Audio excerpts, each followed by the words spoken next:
আজি আমি ভিডিঅ'টিৰ যোগেদি জানিবলৈ চেষ্টা কৰিম ব্লকচেইন কি, ক্ৰিপ্ট'কাৰেঞ্চি কি, P2P নেটৱৰ্ক কি, মাইনাৰ কি, মাইনিং কি, এই সকলোবিলাক সহজ সৰল ভাষাত জানিবলৈ চেষ্টা কৰিম। কথাবিলাক ভালদৰে বুজিবৰ কাৰণে এটা উদাহৰণ লোৱা যাওক। ধৰা হ'ল A আৰু B দুজন বন্ধু আছিল। ইজনে A B ঘৰত কাম কৰাৰ বিনিময়ত 100 টকা পাবলগীয়া আছিল।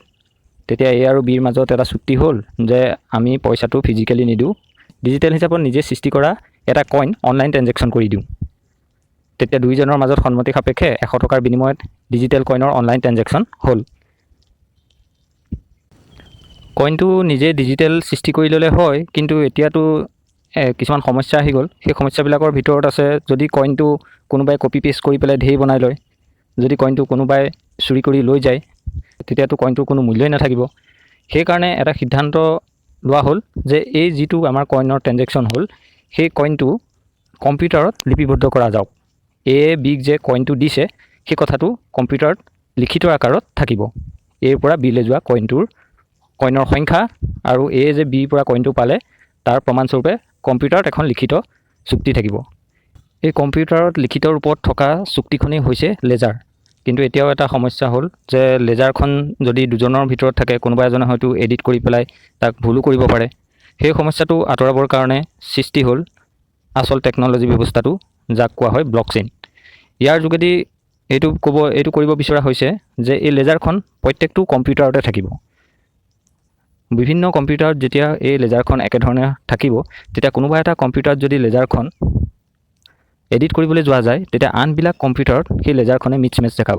অৰ্থাৎ লেজাৰখন অকল দুজন মানুহৰ গুৰিত নাথাকিব, ইণ্টাৰনেট লিংক থকা যিমানবিলাক কম্পিউটাৰ থাকিব, সকলোবিলাক কম্পিউটাৰতে এই লেজাৰখন থাকিব। যদি এটা কম্পিউটাৰত লেজাৰখন এডিট কৰা হয়, তেতিয়া বাকীবিলাক কম্পিউটাৰত আগৰ লেজাৰখনৰ লগত নিমিলাৰ কাৰণে এৰ'ৰ দেখাব। এই উদাহৰণটোৰ পৰা আমি কথাবিলাক বুজিবলৈ চেষ্টা কৰিম। যিটো ডিজিটেল কইনৰ মাধ্যমত A আৰু Bৰ মাজত আদান প্ৰদান হ'ল, সেই ডিজিটেল কইনটোৱে হৈছে ক্ৰিপ্ট'কাৰেঞ্চি। ক্ৰিপ্ট' মানে চিক্ৰেট, আৰু কাৰেঞ্চি মানে যিটো দি আমি কোনো বস্তু ল'ব পাৰোঁ বা সেৱা ল'ব পাৰোঁ।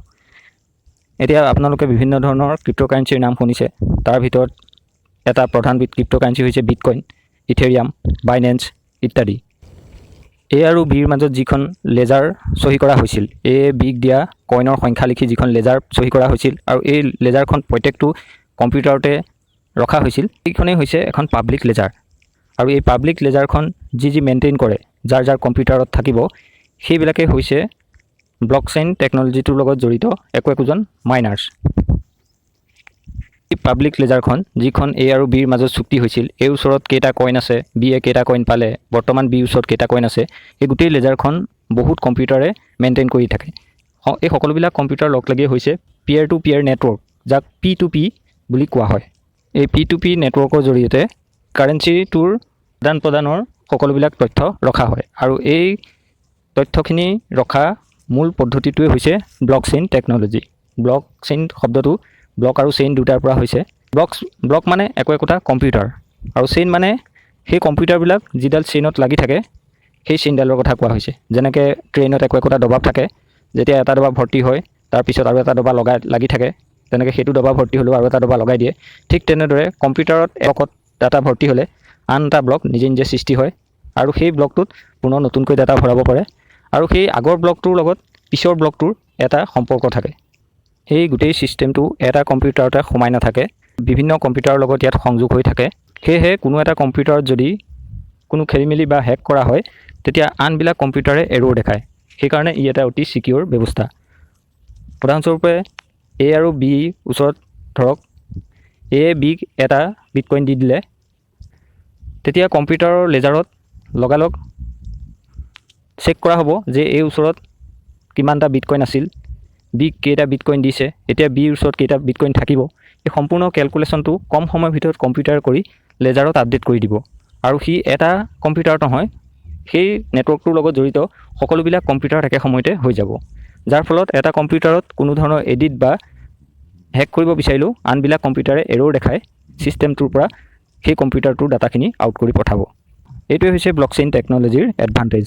এই গোটেই ছিষ্টেমটো যিসকলে চাই আছে, অৰ্থাৎ প্ৰত্যেকটো কম্পিউটাৰৰ লেজাৰবিলাক যিবিলাকে মেইনটেইন কৰি আছে, সেইসকলে হৈছে মাইনাৰ্ছ।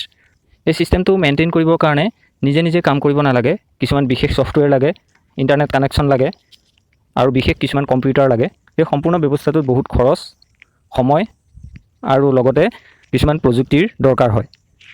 যিসকল মাইনাৰে এই প্ৰযুক্তিবিলাক ব্যৱহাৰ কৰে, সময় দিয়ে, খৰচ কৰে, সেইসকল মাইনাৰক ৰিৱাৰ্ড হিচাপে সেই বিশেষ ডিজিটেল কইনটো দিয়া হয় আৰু তেখেতসকলে সেই ৰিৱাৰ্ড হিচাপে পোৱা কইনটোকে আমি মাইনিং কৰি পোৱা ডিজিটেল কইন বুলি কওঁ।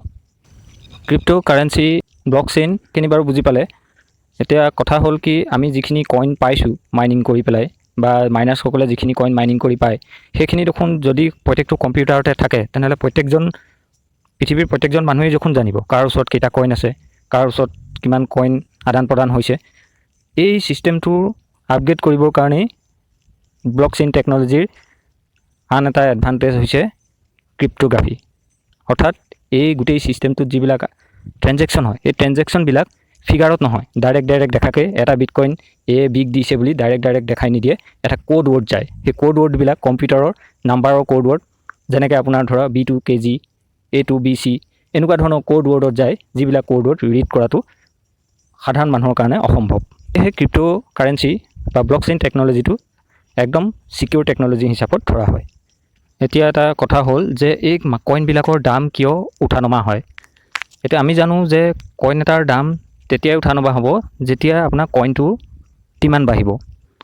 উদাহৰণস্বৰূপে আমি ধৰিব পাৰোঁ এটুকুৰা মাটি, যদি মাটি টুকুৰাৰ ৰাস্তাৰ কাষতে থাকে, তাৰ গ্ৰাহক যদি বেছি ওলায়, তেনেহ'লে মাটি টুকুৰাৰ ভেলু ডেফিনেটলি দিনক দিনে বাঢ়ি যাব।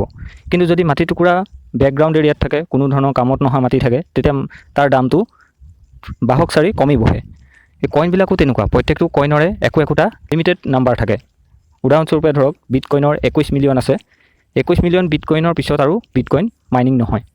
গতিকে যেতিয়াই এটা লিমিটেড কইন আহে, তেতিয়া সেই কইনটোৰ যদি ডিমাণ্ড বাঢ়ে, কমিউনিটিয়ে যদি বিচাৰে, মানুহে যদি বিচাৰে কইনটো ট্ৰেনজেকশ্যন কৰিবলৈ, তেতিয়া ডিমাণ্ড বাঢ়িলে সেই কইনটোৰ ভেলু আপ হয়। আৰু যদি কইনটো ডিমাণ্ড নহয়, মানুহে নিবিচাৰে তাক, তেতিয়া তাৰ দামটো ডাউন হোৱাৰ সম্ভাৱনা থাকে। 2010 চনত এটা বিটকইনৰ দাম আছিল 20 টকা।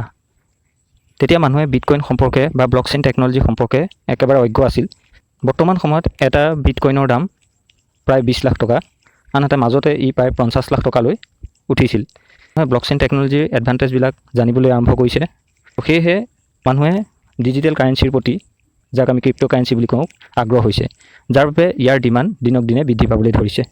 ক্ৰিপ্ট' কাৰেঞ্চিৰ প্ৰাইচটো আৰু বিভিন্ন কথাৰ ওপৰত ডিপেণ্ড কৰে, যে ক্ৰিপ্ট' কাৰেঞ্চিটো কি কাৰণে বনোৱা হৈছে, তাৰ প্লেন কি আছে, ইনভেষ্টৰবিলাকে কি ভাবিছে, আৰু নিউজ কি আহিছে, কাৰেঞ্চিটোৰ ওপৰত কি নিউজ আহিছে। যদি ভাল নিউজ আহে তেতিয়া কাৰেঞ্চিটোৰ দামটো বাঢ়ি যায়, আৰু যদি বেয়া নিউজ আহে কাৰেঞ্চিটোৰ দাম ডাউন হোৱাৰ সম্ভাৱনা থাকে। যদি তাৰ ফিউচাৰটো বেছি থাকে, ফিউচাৰত তাৰ প্ৰজেক্টটো যদি ডাঙৰ হয়, তেতিয়া তাৰ দাম অত্যাধিক হোৱাৰ সম্ভাৱনা থাকে। এতিয়া আমি মাইনিং কৰি থকা পায়ো হৈছে এনেকুৱা এটা ক্ৰিপ্ট' কাৰেঞ্চি, যাৰ ভৱিষ্যত সাংঘাতিক উজ্জ্বল, যি Web3 এৰা আনিবলৈ গৈ আছে, যাক লৈ সম্পূৰ্ণ পৃথিৱীখনৰ ইণ্টাৰনেট ছিষ্টেমটো সলনি হৈ যাব। এনেকুৱা এটা ভৱিষ্যত উজ্জ্বল থকা ক্ৰিপ্ট' কাৰেঞ্চি যদি আমি সময় থাকোঁতে গোটাই লওঁ, তেন্তে আমাৰ আহিবলগীয়া দিনবিলাক আৰ্থিকভাৱে যথেষ্ট উজ্জ্বল হৈ উঠিব। 2010 চনত যদি আপুনি 100 টকা এটাও বিটকইন কিনি থ'লেহেঁতেন, বৰ্তমান সময়ত সেই বিটকইনখিনিৰ পৰা আপুনি প্ৰায় 1.5 কোটি টকা পালেহেঁতেন। সেয়েহে বৰ্তমান যদিও পাইকইন ফ্ৰী দি আছে, ইয়াৰ অৰ্থ এইটো নহয় যে আমি ইগন'ৰ কৰোঁ। যিসকলে ইগন'ৰ কৰিছে সেইসকলে সময়ত বুজি পাব। যেনেকৈ 2010 চনত যিসকলে ইগন'ৰ কৰিলে বিটকইনক, সেইসকলে বৰ্তমান সময়ত অনুতপ্ত হৈ আছে। সকলোৱে মাইনিং কৰি থাকক আৰু পাই ক'ৰ টিমৰ ওপৰত বিশ্বাস ৰাখক, পাই প্ৰজেক্টৰ ওপৰত বিশ্বাস ৰাখক। আশা কৰিছোঁ ভিডিঅ'টোৱে আপোনালোকক যথেষ্ট সহায় কৰিব। যদি আপোনালোকে মোৰ ভিডিঅ'সমূহ চাই ভাল পাইছে, তেতিয়া ইউটিউবটো খুলিব আৰু ওপৰত চাৰ্চ কৰিব আছামিজ পাইনিয়াৰ। আছামিজ পাইনিয়াৰ খোলাৰ লগে লগে আপোনালোকে এই চেনেলটো দেখা পাব। চেনেলটোত ক্লিক কৰিব। ক্লিক কৰাৰ লগে লগে আপোনালোকে ইয়াত এটা বটন দেখা পাব, ছাবস্ক্ৰাইব। ইয়াত ক্লিক কৰিব। ক্লিক কৰি এই কাষত থকা ঘণ্টাটো দবাই দিব। দবাই দি পেলাই ইয়াত অল অপশ্যনটোত ক্লিক কৰি দিব। তেতিয়া আপোনালোকে মই যিবিলাক ভিডিঅ' দিওঁ লগে লগে ন'টিফিকেশ্যন পাব।